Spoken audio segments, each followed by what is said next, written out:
Hello guys, welcome back to my channel Pharmacare. I am back with another video of the gastrointestinal disease. We will talk about today is the emetic and anti-emetics and classification and what is the mechanism of the vomiting कैसे होती है, उसके drug कौन कौन से use करते हैं हम वॉमिटिंग में, और एमेटिक्स क्या होते हैं या एमेटिक्स में कौन से ड्रग यूज़ करने वाले हैं वो हम आज पढ़ने वाले हैं। तो चलिए शुरू करते हैं इस चैप्टर को। सबसे पहले जो हमारा टॉपिक आता है वो होता है हमारा एमेटिक और anti emetic. Emetics and anti emetics. सबसे पहले तो इनकी डेफिनेशन हमें पता होनी चाहिए कि एमेटिक्स और एंटी एमेटिक्स क्या होते हैं। एमेटिक्स वो ड्रग होते हैं जो हमारा वॉमिटिंग को कॉज करते हैं। वॉमिटिंग इंड्यूसिंग ड्रग्स जो होते हैं उनको बोलते हैं हम एमेटिक्स, और जो एंटी एमेटिक्स होते हैं वो वॉमिटिंग को स्टॉप करते हैं। ये मतलब होता है एमेटिक और एंटी एमेटिक का। बेसिकली अगर मैं एग्जांपल अगर एक एग्जांपल अगर हम देखें तो इसके अंदर जो एग्जांपल आते हैं एमेटिक्स के अंदर वो होता है हमारा एपोमॉर्फिन।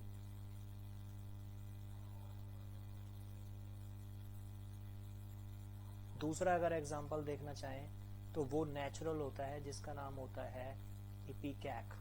इपिक्वाना एक ड्रग वो प्लांट होता है जिसके अंदर से इपिकैक निकलता है, और बेटर तरह से अगर हम समझना चाहें इसको तो इमिटीन इसके अंदर से निकलता है।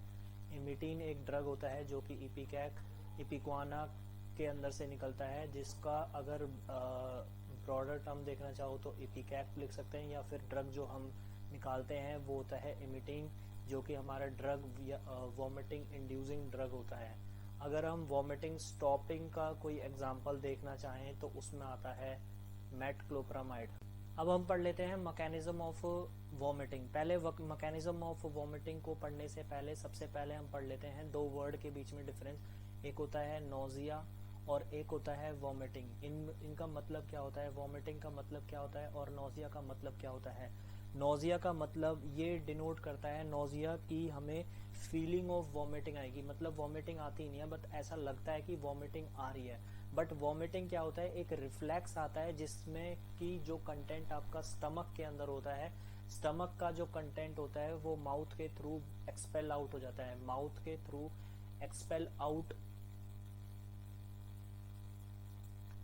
आउट हो जाएगा, इसको बोलेंगे वॉमिटिंग। इन दोनों में अगर डिफरेंस समझ आ गया तो अब हम स्टार्ट करने वाले हैं मैकेनिज्म ऑफ वॉमिटिंग। अब हम पढ़ लेते हैं mechanism of action of vomiting. Mechanism जो वॉमिटिंग का हमारा होता है वो स्टार्ट होता है हमारा ब्लड ब्रेन बैरियर के अंदर से। ब्लड ब्रेन बैरियर के अंदर एक सेंटर होता है जिसका नाम होता है CTZ, जिसको हम फुल फॉर्म में अगर देखना चाहें तो उसको बोलते हैं chemo receptor trigger zone. Blood brain barrier को हम BBB से डिनोट करते हैं। जो अपर साइड होगी उसको बोलेंगे हम CNS, और लोअर साइड को हम बोलेंगे पेरिफेरी। CNS के अंदर जो पार्ट होता है वो होता है वॉमिटिंग सेंटर,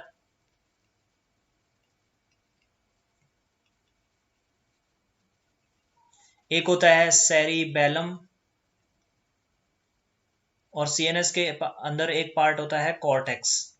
अब कुछ स्टिमुलीज हमारे होगा जिसकी वजह से वॉमिटिंग कॉज होगी। सबसे पहले जब मोशन होता है पेशेंट के अंदर, उसकी वजह से जो स्टिमुलीज होती है वो कॉज होती है वेस्टिबुलर अपैरेटस के अंदर से। वेस्टिबुलर अपैरेटस हमारे ईयर के अंदर होता है, जिसके बेसिकली उसके अंदर क्या होता है, लैब्रियंथ एक फ्लूइड होता है जिसकी वजह से अगर उसका डिसबैलेंस अगर वो ज्यादा हिलने लग गया तो उसकी वजह से आपको वॉमिटिंग या नोजिया हो सकती है। अब ये वेस्टिबुलर अपैरेटस अगर कुछ इसमें दिक्कत आई है, स्टिमुली कॉज कर सकता है ड्यूरिंग द मोशन। अगर इसको कुछ दिक्कत आई, मोशन की वजह से आई, मोशन सिकनेस हुआ, तो ये क्या डायरेक्ट को किसको स्टिमुलेट करेगा, सेरिबेलम को स्टिमुलेट करेगा, जो कि डायरेक्ट स्टिमुलेट करेगा वॉमिटिंग सेंटर को, जिसकी वजह से वॉमिटिंग कॉज होगी। एक और होता है कि अगर तुम्हारे बॉडी के अंदर कोई ड्रग आई, ड्रग की वजह से वॉमिटिंग आ सकती है, या फिर कोई रेडिएशंस बॉडी के अंदर पड़ रही है तो उसकी वजह से वॉमिटिंग आ सकती है, जैसे कैंसर के दौरान होती है, या इन्फेक्शन अगर हो गया है किसी को तो उसमें हो सकती है, या फिर जीआई इरिटेशन, जीआई इरिटेशंस के अंदर भी अगर अगर गैस्ट्रिक इरिटेशन हुई तो उसके कारण भी हमारा क्या हो सकता है, वॉमिटिंग आ सकती है। अब ये ड्रग या फिर रेडिएशन या इन्फेक्शन या जीआई इरिटेशंस डायरेक्टली स्टिमुलेट करेंगे गैस्ट्रोइंटेस्टाइनल ट्रैक को, जीआईटी को स्टिमुलेट करेंगे, जो कि डायरेक्टली स्टिमुलेट किसको करेगा, सीटीजेड को स्टिमुलेट करेगा, और वो फर्दर स्टिमुलेट किसको करेगा, वॉमिटिंग सेंटर को। अब एक और होती है कि जीआईटी डायरेक्ट स्टिमुलेट ना करे, वो स्टिमुलेट करेगा ब्लड वेसल्स को, ब्लड वेसल्स स्टिमुलेट करेंगे सीटीजेड को, जो कि डायरेक्ट स्टिमुलेट करेंगे वॉमिटिंग सेंटर को। अब एक और होता है कि अगर किसी भी पेशेंट को स्मेल की वजह से भी हमारा वॉमिटिंग आ सकती है, या पेन हो रहा है, पेन की वजह से भी वॉमिटिंग आती है, जो कैंसर पेन होता है उसकी वजह से वॉमिटिंग आ सकती है, या फिर जो साइकोजेनिक स्टिमुलीज होती हैं, जो साइकोजेनिक स्टिमुलीज होती हैं, उनकी वजह से भी हमारा वॉमिटिंग हो सकती है, जो कि ये सारे जो स्मेल या फिर पेन या फिर साइकोजेनिक जो स्टिमुलीज होगी वो कॉर्टेक्स को स्टिमुलेट करेंगे, कॉर्टेक्स फर्दर स्टिमुलेट करेगा हमारा वॉमिटिंग सेंटर को, जिसकी वजह से वॉमिटिंग कॉज हो सकती है। ये होता है वॉमिटिंग के कुछ कारण जिसकी वजह से वॉमिटिंग कॉज होती है। अब हम पढ़ते हैं कि जो ड्रग हम यूज करने वाले हैं वो कौन से यूज होंगे कि हमारे वॉमिटिंग, जो हमारी वॉमिटिंग हो रही है उसको स्टॉप कर सकें। कैटेगरी आती है हमारी क्लासिफिकेशन के लिए। अब हम मैकेनिज्म ऑफ एक्शन भी पढ़ेंगे इसमें, साथ साथ कैटेगरी करते रहेंगे, साथ साथ उनका मैकेनिज्म ऑफ एक्शन पढ़ेंगे। सबसे पहले जो कैटेगरी आती है क्लासिफिकेशन के अंदर वो होती है 5-HT3 रिसेप्टर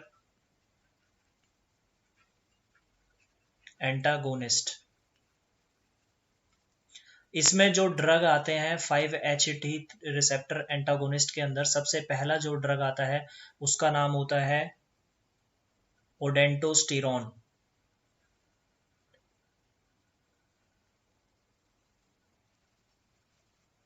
सबसे पहले याद रखना है कि जो 5-HT3 रिसेप्टर एंटागोनिस्ट होंगे उसके जो ड्रग होंगे उनके लास्ट में सिट्रॉन आ जाएगा वर्ड। जैसे अगला अगर हम देखें इसमें ड्रग, उसका नाम है ग्रेनिस्टेरॉन।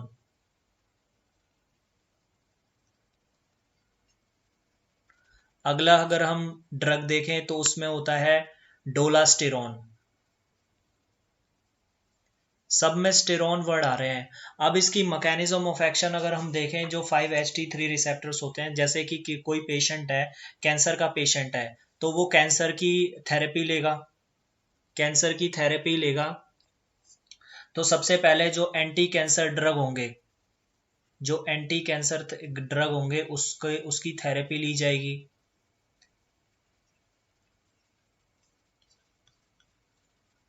थेरेपी ली जाएगी तो थेरेपी की वजह से कॉज क्या होगा, जो पेशेंट होता है उसको क्या होगा, टिश्यू डैमेज होएगा। अब टिश्यू डैमेज बेसिकली कहाँ होता है, गट के अंदर जो टिश्यूज होते हैं उसकी वजह से टिश्यू डैमेज होगा गट के अंदर से। अब क्या रिलीज होएगा, रिलीज होएगा 5-HT। 5-HT बेसिकली कहाँ से रिलीज होएगा, मैंने आपको लास्ट वीडियो में बता रखा है, एक सेल होता है एंटेरोक्रोमोफिन सेल, ये इंटेस्टाइनल म्यूकोसा के अंदर प्रेजेंट होता है।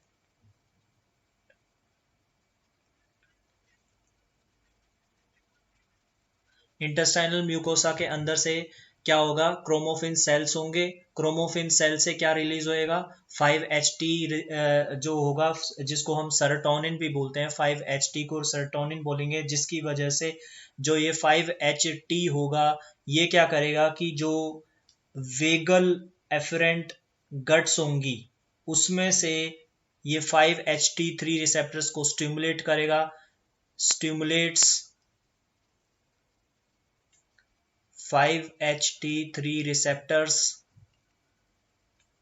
कहाँ पे, गट के अंदर। गट के अंदर ये 5-HT3 रिसेप्टर्स को स्टिमुलेट करेगा, जिसकी वजह से 2 रिसेप्टर स्टिमुलेट हो जाएंगे, इम्पल्स चली जाएगी उनके पास जिसका नाम है CTZ, और एक और साइट होती है जिसका नाम होता है STN।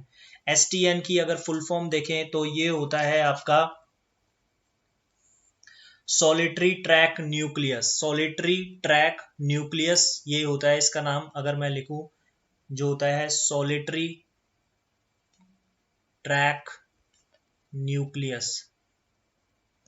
ये बेसिकली CNS के अंदर ही प्रेजेंट होता है। अब इन दोनों को साइट को अगर स्टिमुलेट करेंगे, ये होता है कीमो रिसेप्टर ट्रिगर जोन, जिसकी वजह से वॉमिटिंग जो CTZ होगा या फिर STN होगा, ये दोनों क्या करेंगे, वॉमिटिंग सेंटर को स्टिमुलेट करेंगे, और जिसकी वजह से क्या होगी, वॉमिटिंग इंड्यूस हो जाएगी। अब बेसिकली हमारे जो 5-HT3 रिसेप्टर्स होते हैं वो 2 जगह काम करते हैं। या तो हमें क्या करता है, जो 5-HT रिसेप्टर्स होते हैं, या तो जो CTZ है या STN को है उसको इनिबिट कर देते हैं, या फिर जो 5-HT3 रिसेप्टर्स हैं उसको इनिबिट कर देंगे, उसको स्टिमुलेट ही नहीं होने देंगे, जिसकी वजह से CTZ या फिर STN जो होगी उसके पास इम्पल्स नहीं जाएगी। इम्पल्स नहीं जाएगी तो ये वाला स्टेप नहीं होगा, जिसकी वजह से वॉमिटिंग भी रुक जाएगी। ये सारा जो मैकेनिज्म होता है वो होता है 5-HT3 रिसेप्टर्स का। अगली जो कैटेगरी आती है हमारी वो होती है सेकेंड कैटेगरी, जिसका नाम होता है प्रोकाइनेटिक। प्रोकाइनेटिक के अंदर जो ड्रग आते हैं वो उनका नाम होता है मेटक्लोप्रामाइड,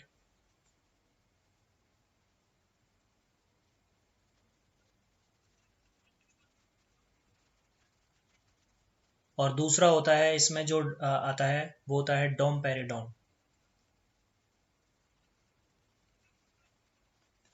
और जो ड्रग आते हैं इसमें वो होता है सेसाप्राइड, मोसाप्राइड। अब ये बेसिकली जो प्रोकाइनेटिक होते हैं ये कौन से ड्रग होते हैं, इनका मीनिंग क्या होता है। प्रोकाइनेटिक जो ड्रग होते हैं ये बेसिकली क्या करते हैं, ये जो ड्रग होते हैं प्रोकाइनेटिक के अंदर मेटक्लोप्रामाइड, डोमपेरिडोन या सेसाप्राइड या मोसाप्राइड, ये क्या करते हैं, ये जो अपर GITs होते हैं ना, हमारा अपर GIT होती है जो गैस्ट्रो इंटेस्टाइनल ट्रैक होता है अपर साइड में, या फिर जो हमारे उसका क्या करता है, अपर जो GIT होता है उसका कोऑर्डिनेटेड मूवमेंट करवा देता है, जिसकी वजह से जो हमारे स्टमक के अंदर जो हमारे फूड होगा वो उसको नीचे की तरफ धकेल देगा, जिसकी वजह से वॉमिटिंग नहीं आएगी, कोऑर्डिनेटेड मूवमेंट करवाएगा। और दूसरा होता है इसका काम कि जो गैस्ट्रिक एम्पटिंग होता है, गैस्ट्रिक एम्पटिंग का मतलब क्या होता है, जो भी जो फूड होगा हमारा स्टमक के अंदर वो कहाँ चले जाएगा, इंटेस्टाइनल में चलेगा, जिसकी वजह से वॉमिटिंग रुक जाएगी। अब प्रोकाइनेटिक का बेसिकली जो काम होता है, जो मेटक्लोप्रामाइड का काम होता है, वो बेसिकली मेटक्लोप्रामाइड क्या करता है, ये बेसिकली 2 तरह से काम करता है, एक सेंट्रली एक्ट करता है और एक पेरिफेरली एक्ट करता है। जो जर्नल जो इसका काम होता है वो होता है D2 जो रिसेप्टर्स होते हैं CTZ के ऊपर, उनको ब्लॉक कर देता है, जिसकी वजह से ये वॉमिटिंग रुक जाती है। बट D2 रिसेप्टर की वजह से एक्स्ट्रा पायरेमिडल सिम्टम्स आने लग जाते हैं।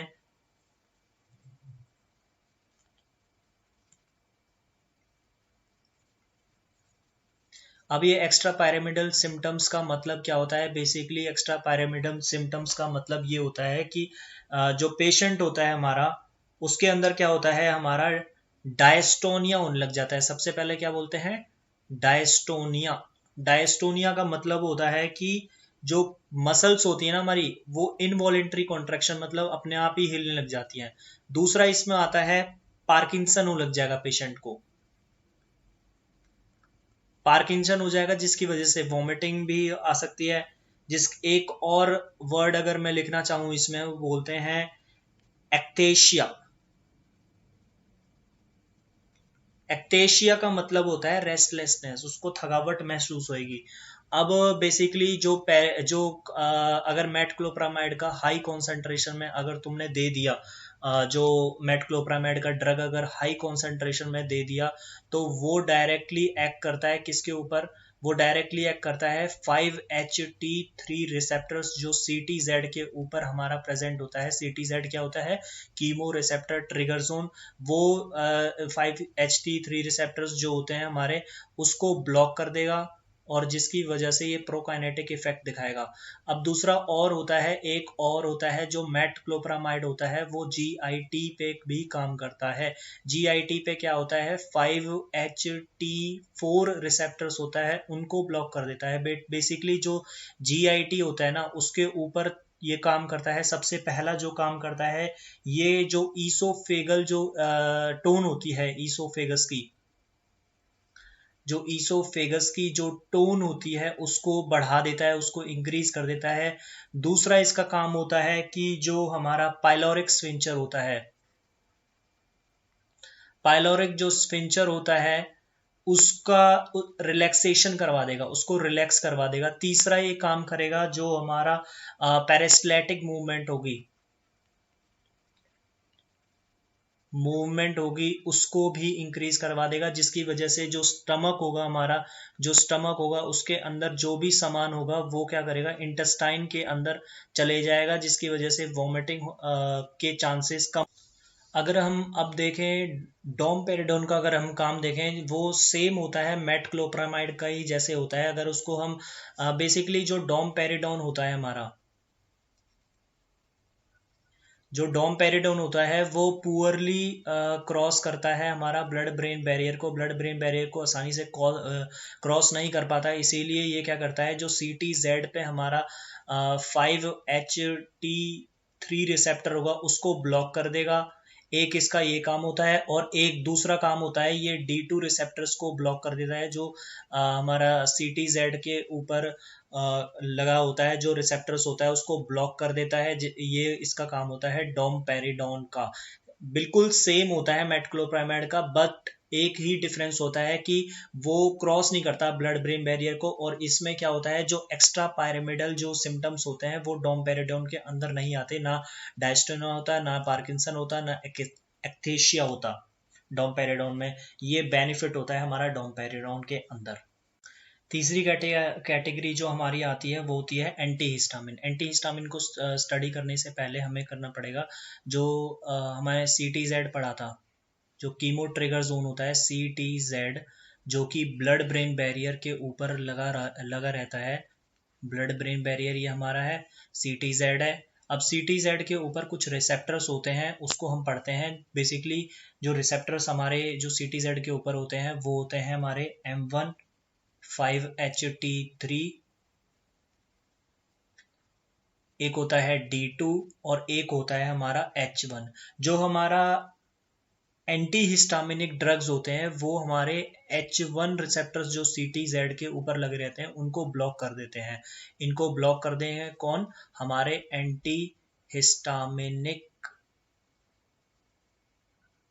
हिस्टामिन्स, जो H1 ब्लॉकर्स भी बोलते हैं जिसको हम, जिसमें कुछ एग्जाम्पल्स आते हैं, उनके एग्जाम्पल हम पढ़ लेते हैं। जब सबसे पहला जो हमारा एग्जाम्पल आता है वो आता है हमारा साइक्लिजीन। साइक्लिजीन से रिलेटेड आता है एक मैक्साइक्लिजीन। एक होता है हमारा डाइमेनहाइड्रीनेट, डाइमेनहाइड्रीनेट। एक और होता है जिसका नाम होता है हमारा प्रोमेथाजीन।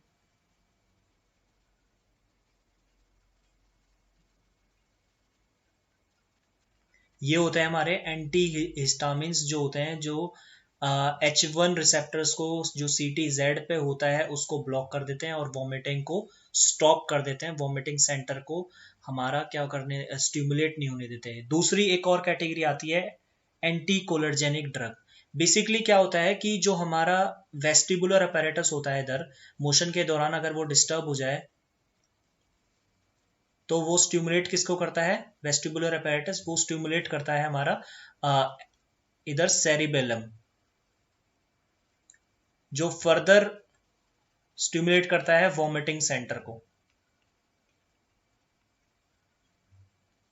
बेसिकली ये जो एंटीकोलर्जेनिक ड्रग होते हैं यहाँ पे इसको स्टिमुलेट ही नहीं होने देते। यहाँ पे एंटीकोलर्जेनिक ड्रग जो होंगे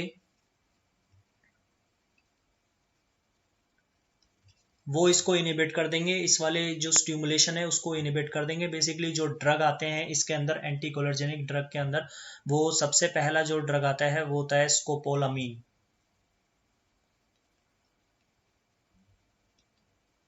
दूसरा जो ड्रग आता है इसमें आता है डाइक्लोमाइन, डाइसाइक्लोमाइन। अब हमारी बात आती है तीसरी कैटेगरी की, जिसका नाम है न्यूरोलेप्टिक्स। न्यूरोलेप्टिक्स जो हमारा कैटेगरी आती है अगली, वो होती है न्यूरोलेप्टिक्स। बेसिकली न्यूरोलेप्टिक्स के अंदर जो ड्रग आते हैं वो पढ़ लेते हैं पहले हम। सबसे पहला जो ड्रग आता है वो होता है फ्लूफेनाजीन। जो दूसरा इसमें ड्रग आता है वो होता है क्लोरप्रोमाजीन।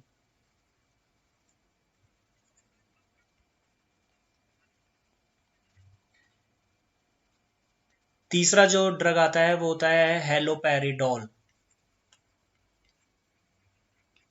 अब ये न्यूरोलेप्टिक्स जो होते हैं हमारे, बेसिकली ये काम कैसे करते हैं? बेसिकली ये एंटी पोटेंट एंटी इमिटिक ड्रग होते हैं। बेसिकली वॉमिटिंग को स्टॉप करते हैं। जो एंटी इमिटिक इफेक्ट जो न्यूरोलेप्टिक दिखाते हैं वो बेसिकली कैसे दिखाते हैं? जो D2 रिसेप्टर्स होते हैं हमारे CTZ के ऊपर, उनको क्या करते हैं? ये इनिबिट कर देते हैं, ब्लॉक कर देते हैं, जिसकी वजह से एंटी इमिटिक इफेक्ट दिखता है। जो ये हमारे न्यूरोलेप्टिक्स होते हैं वो एंटी कोलर्जेनिक और एंटी हिस्टामिनिक एक्शन दोनों की तरफ दिखाते हैं। और बेसिक जो साइड इफेक्ट होता है इनका वो सेडेशन देखा जाएगा। सेडेशन मतलब होता है थोड़ा सा कामनेस होएगी, हमारी जो बॉडी का में कामनेस आएगी। जो एक्स्ट्रा पैरामिडल सिम्टम्स होते हैं वो भी दिखाई दे सकते हैं न्यूरोलेप्टिक्स के अंदर। अगला जो हमारा ड्रग, अगला जो हमारा कैटेगरी आती है वो होती है हमारी न्यूरोकाइनिन्स। न्यूरोकाइनिन्स में जो ड्रग आता है वो, जो हमारा न्यूरोकाइनिन्स के अंदर जो ड्रग आता है वो, उसका नाम होता है फोसाप्रीटेंट।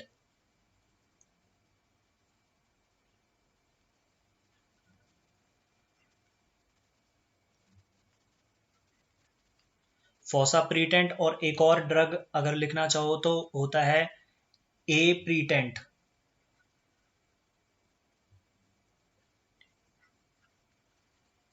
अब ये बेसिकली न्यूरोकाइनिन्स काम कैसे करते हैं? न्यूरोकाइनिन्स बेसिकली काम करते हैं कि न्यूरोकाइनिन्स जो CTZ होता है हमारा, कीमो ट्रिगर, जो कीमो रिसेप्टर ट्रिगर जोन होता है, उसके अंदर से एक सब्सटेंस निकलता है जिसको बोलते हैं P सब्सटेंस। बेसिकली जो P सब्सटेंस होता है वो क्या होता है?